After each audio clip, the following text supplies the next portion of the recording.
giants of football going head-to-head today. The stadium is full and everyone is excited and ready for this one.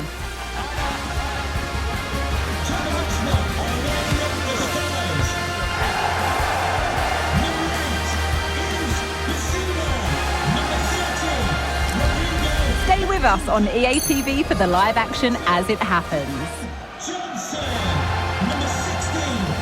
Well, there have been so many great stories and games between these two, and we're hoping for another tale to tell after this latest instalment. Hello, welcome back to Armchair Armory, and it's Friday as I'm recording this. Got my amaretto and Coke here, and we're here to, I probably need that to be honest, but yeah, we're here to talk about the North London derby.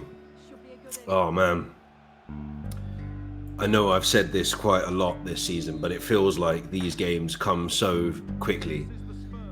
And the first thing that I will say is that it's kind of the worst situation, I think, because I was actually talking to somebody about this earlier on today, and I was talking about how when you're in a position like this where you could potentially win a league title, or or in the case of the fan I was talking to, you could be promoted to the Premier League or something like that. You always want it to be easier than it actually is. And the thing I've sort of been saying to like people I work with and, football fans in general, is that this situation was something I was dreading. Basically needing to go to Tottenham Hotspur Stadium and needing to go to Old Trafford to pretty much stand any chance of potentially winning the league. And we find ourselves in this position. Last night I thought to myself, oh, maybe Brighton might do something. Brighton played Manchester City away. In other words, Manchester City played at the Amex. And actually, to be honest with you, I actually forgot that I actually forgot that City were playing. And next thing I know, I think I was just about to do the sim for this preview that I'm doing now, the one that you're watching, and hopefully you'll watch after I finish speaking. And what I normally do is I'll take with the opponent. I sometimes do it with Arsenal as well, but sometimes I'll put who I think should play for Arsenal. But with the opponent, I always do their last starting 11. And I went to do that, and I went to go and look on the OneFootball app to check Spurs' last 11, which was after the 4-0 loss to Newcastle. Excuse me. And I saw in the headlines that the headline, Man City cruising at Brighton. So obviously I was intrigued. My instincts perked up, and I thought, oh, maybe it's 2-0. That's not as bad. No, 3-0 in the first 25 minutes. Game finished 4-0, and therefore, we go into this North London derby thinking this is tougher than we thought it was going to be. This is a very, very tough run in. Plus the fact it seems like City aren't letting up anytime soon. When I saw Pep Guardiola saying on TNT Sport after they were knocked out by Real Madrid in the Champions League, oh, De Bruyne, Haaland, and so have said they wanted to, and Bernardo Silva said they wanted to come off, and all this sort of stuff. It's unbelievable. It's like, you're saying that, but it doesn't look. I mean, I didn't watch the game, but it feels like City aren't as tired as we're led to believe. They're not as tired as Pep leads us to believe, and we know how he's very good at sport. He's very good at mind games. He's very good. He's got the Ferguson about him, where he'll say something and make particularly fans. I'm not sure about the club, but he'll make fans believe that, oh yeah, maybe City will drop points against Brighton. Maybe City will drop points. I don't know, man. And I have a really, really bad feeling about this game, because I always feel like every time Arsenal get in, it's happened the past 3 seasons, And to be honest, like, I don't even think it's unique to the Arteta era of Arsenal. I think it's been there since the latter days of Wenger. Sometimes even points when, you know, the Wenger Arsenal was at its high. You know, we get into these really, really great positions and completely capitulate. And what would be worse would be to do it against our North London rivals. To do it in a North London derby would be absolutely terrible. There is part of me that's thinking, on paper, we're better than Spurs. I think we're a better football team than Spurs this season. But I think back to the game at the Emirates, and Spurs shocked me. They were probably the better team overall. I can't remember whether I said that in the reaction or not. So if people want to call me out for changing my mind, then please do. I'll be honest, I don't care. Yeah, so I thought that, yeah, they were better than I thought they were going to be. Obviously, last season we beat them 2-0, but they were a worse team then under Antonio Conte. They were, you know, I think it was under Antonio Conte or under his assistant that took over for the rest of the season. It was so you can't really sit there and say that, oh yeah, that form will repeat itself, because I don't know. I just think we're not very good at dealing with these sort of occasions, and I don't really have much faith in us going and doing the business. I may be wrong. I thought the same thing about Chelsea. I thought that we dropped points against Chelsea, but we wound out absolutely obliterating Chelsea. So yeah, I don't know. Again, I think we can win the game, and I think if we do win the game, we're in a much better position. I think if we can, I said before Chelsea, I said if we could beat Chelsea and Spurs and go into that Bournemouth game, you know, with confidence, let's see what happens. That's all I can say. I say that a lot. That's like a buzzword of mine, buzz phrase of mine. Let's see what happens. Because I can't really predict how City are going to go, apart from, you know, 5 wins or 4 wins after whenever they play, which I think is straight after us. Yeah, they play at 4:30 on Sunday. So yeah, it's one of those things where I'm just nervous with every game. I mean, it's one of those things where I think to myself, you know, let's say we do manage to beat Spurs and we're going into Bournemouth. Bournemouth at home seems like a really winnable game, but at the same time, it's like, even we could have a slip up against Bournemouth. You remember how we just about managed to turn it around and win 3-2 last season. It's not a foregone conclusion at the end of the day. But yeah, if we look at Spurs' last form, last 5 games, again, they've been probably since around December, January, they've been quite inconsistent. They started off really well.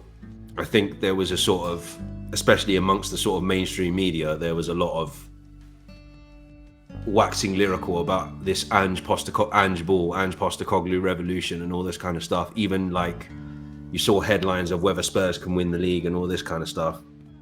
Then they lost James Maddison through injury, and they sort of started to tail off a little bit. And I feel like they haven't really recovered from that. In their last 5, as you can see, they've lost 2, drawn 1 and won 2. And I think, yeah, both their home games they won. So that's telling. I know it's against Luton and Nottingham Forest, who are in the bottom half of the table, but yeah, I think, yeah, the last 2 games that they lost were away, and the draw was also away. So yeah, their home form is pretty good from what I know,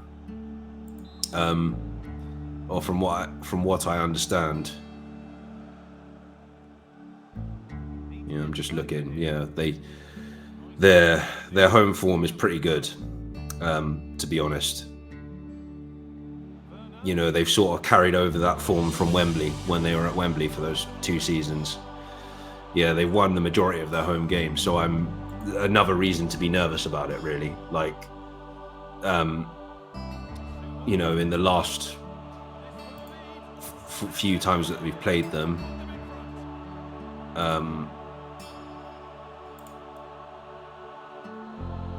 So,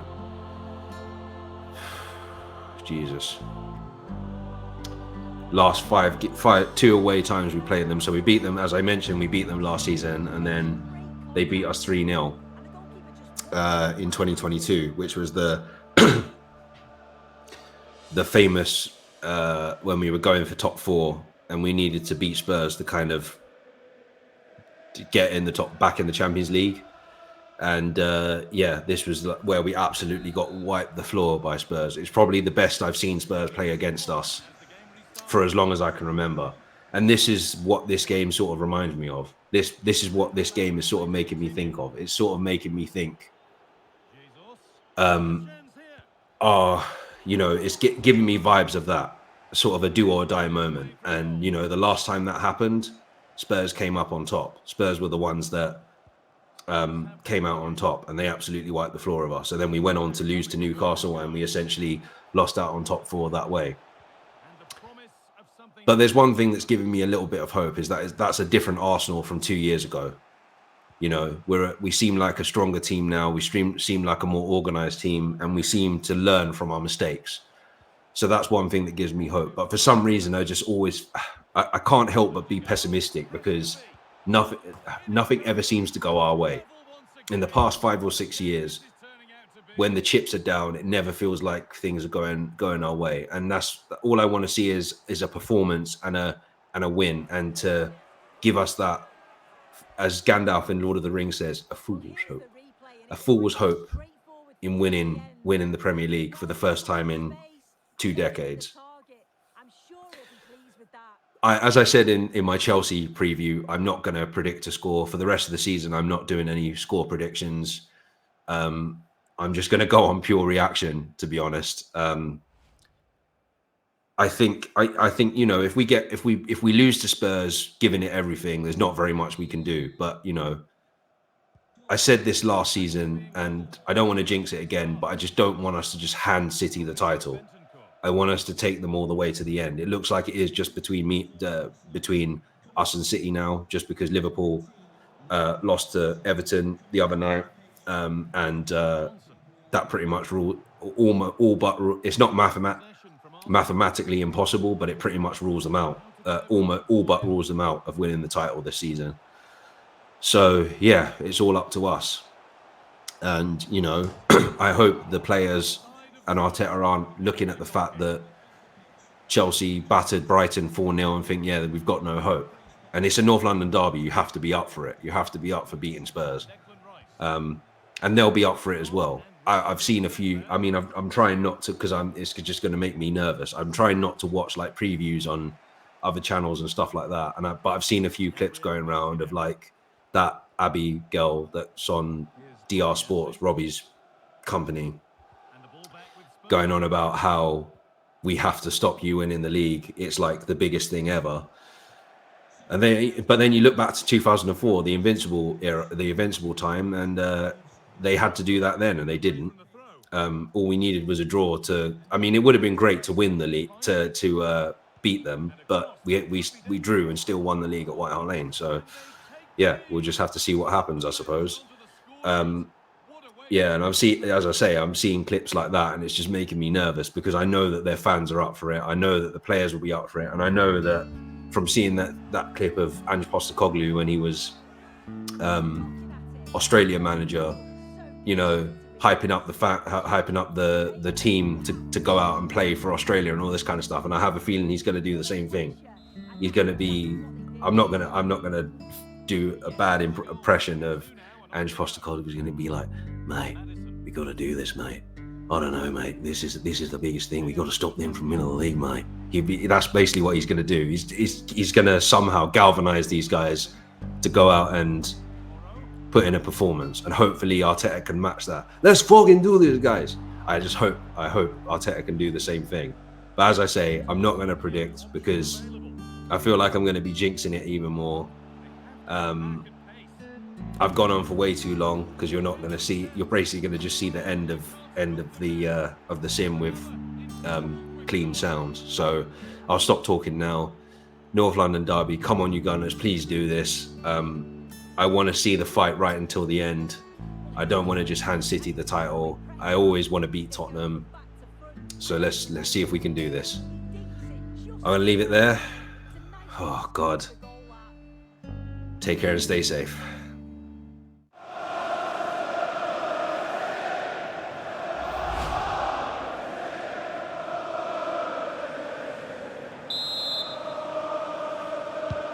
And the game gets going again at 4-2. Christian Romero. Kulusevski. They're not getting close enough here. Good cross into the middle. And a really good bit of goalkeeping to keep out the headed attempt. Out it goes, Spurs corner coming. Short corner it is.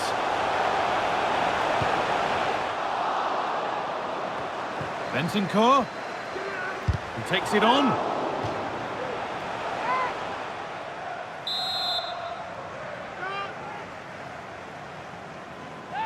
They take it short. Picked out nicely. Still problems for them here. Kulusevski.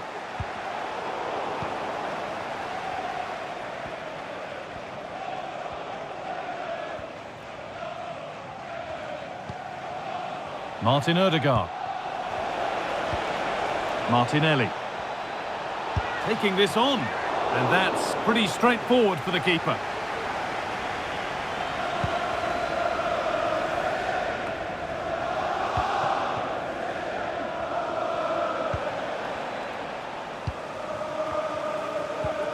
James Maddison.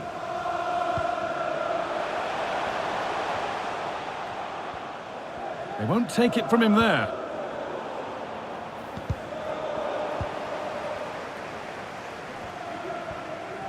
Played through nicely. Jesus. Has to be. Well, not the easiest of saves, but you'd expect him to probably stop that. It's played in now, and that one is got away. And it's all over with the Arsenal fans able to celebrate the win and the 3 points. Yeah, it was a positive performance. Some of the play today was great to watch. They moved the ball quick and created some really good openings. It's a good result. Well, of all the players we've seen today, none have shone more brightly than he has. What are your thoughts on that performance, Sue? Yeah, he caused them a lot of problems off the ball, closing them down and never giving them a minute in possession. On the ball, he was brave and showed quality with his goals.